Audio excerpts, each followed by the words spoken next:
আর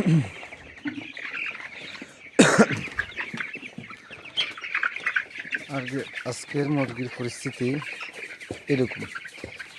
এখন মোটামুটি আলহামদুলিল্লাহ সুস্থ হয়েছে।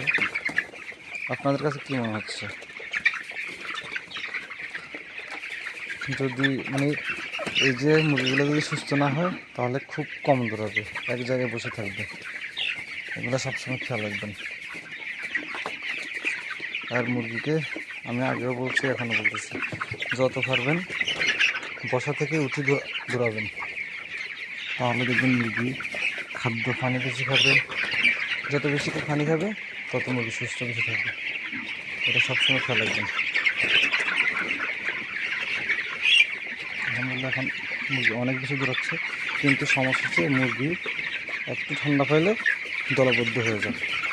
দলবদ্ধ হলে তখন মুরগি অসুস্থ বেশি হয়। এই যে এখন দলবদ্ধ হয়ে আছে, এগুলোকে এখন ওই দিকে দৌড়াচ্ছে। তখন সবগুলো দৌড়া ওই দিকে চলে যাবে।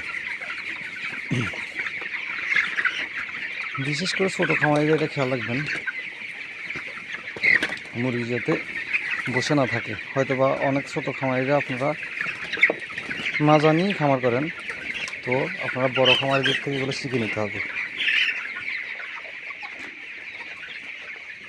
এই যে যে মুরগির ব্যাপারে যদি আপনি না জানেন, তাহলে আপনার জন্য মুরগির ফার্ম পারফেক্ট না। তবে হ্যাঁ, এখন বর্তমান ইউটিউবে অনেক ধরনের ভিডিও পাওয়া যায়। সকল কিছু এখন ইউটিউব থেকে জানা যায়, শেখা যায়। সো আপনারা ইউটিউব সার্চ করবেন, সার্চ করে শিখে নেবেন, শিখে তারপর করবেন। দেখবেন আপনি সফল হবেন ইনশাল্লাহ। আর ফার্ম করে যদি সফল হতে পারেন,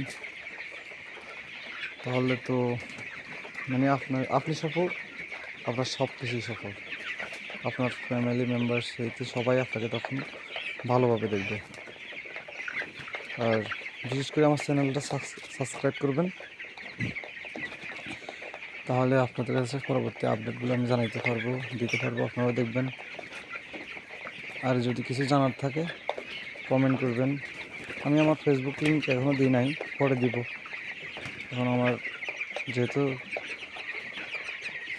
ইউটিউব চ্যানেলটা এখন অনেক বেশি বড় হয় নাই, মাত্র 4 জন সাবস্ক্রাইবার।